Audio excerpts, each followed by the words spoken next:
हाय मैत्रिणींनो, तर हे पहा मी गूळ शेंगदाणे आणि ड्रायफ्रूटचे लाडू बनवलेले आहेत। ते खाण्यासाठी अगदी छान असे आहेत, चविष्ट, पौष्टिक, सर्वांसाठीच, लहानल्यांपासून मोठ्याल्यांसाठी।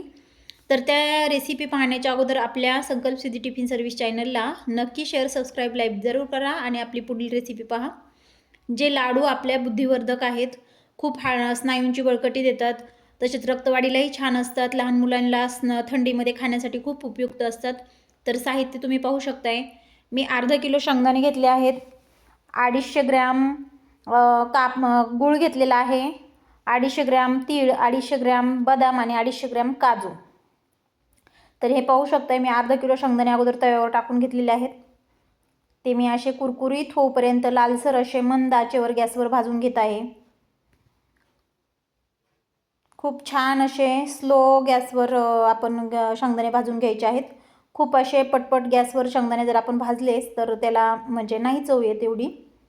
तर त्यासाठी असे खूप कुरकुरीत शेंगदाणे भाजून घेतले आहेत मी, हे पाहू शकताय।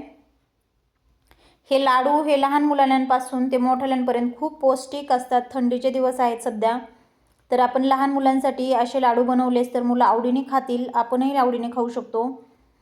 आता हे मी 250 ग्रॅम तीळ टाकून घेतलेले आहेत, म्हणजेच पावशर। ते तीळही मी तडतडूपर्यंत असे चांगले छान असे भाजून घेतले आहेत।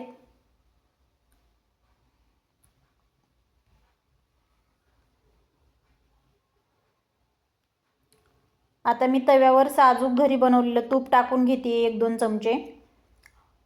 हे तुपाचा पण व्हिडिओ मी आपल्या व्हिडिओवर अपलोड केलेला आहे चॅनलवर, तर तो तुम्ही पाहू शकताय। हे काजू देखील मी पावशर घेतलेले आहेत, म्हणजे 250 ग्रॅम, तेही मी तुपामध्ये खूप असे कमी गॅसवर असे लालसर भाजून घेतलेले आहेत, एकदम असे तळून घेतलेले आहेत तुपामध्येच।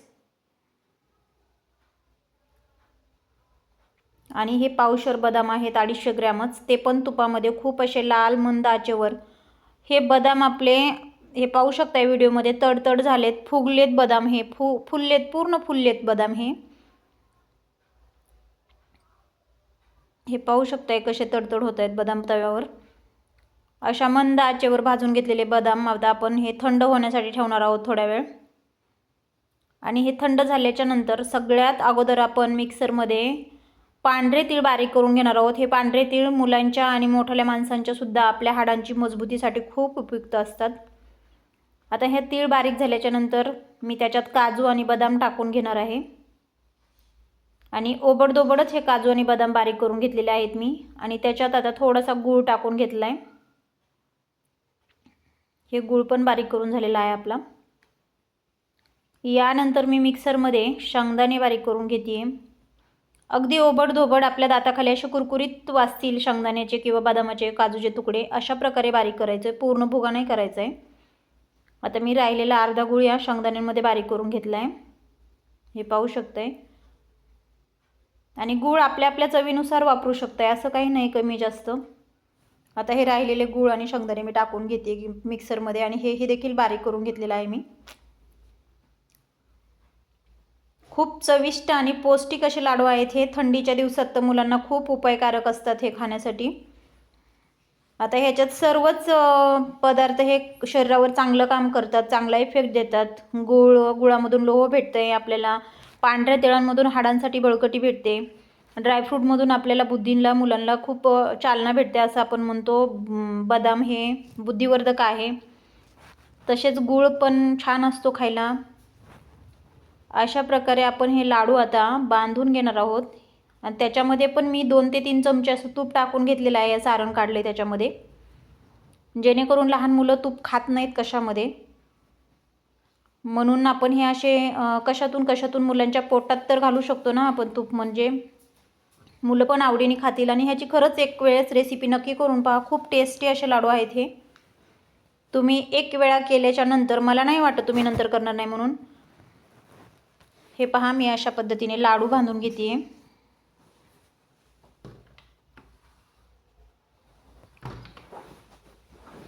आमच्या घरात सर्वच जण अशा आवडीने छान लाडू खातात, मी नेहमी बनवते। हे पाहू शकताय लाडू, हे अशा प्रकारे लाडू जर आपण बनवले तर हे लाडू 15 ते 15-16 दिवस आरामशीर टिकू शकतात. आपण 15-15, 20-20 दिवसाचे लाडू केले तर लहान मुलं रोज आवडीने घेऊन रोज एक एक खाऊ शकतात. आपणही खाऊ शकतो. आणि अशाच नवनवीन रेसिपी पाहण्यासाठी तुम्ही आमचा संकल्प सिद्धी चॅनल जरूर शेअर, सबस्क्राईब, लाईक जरूर करा. आणि अशाच नवनवीन रेसिपी पहा, आवडीने पहा, करा.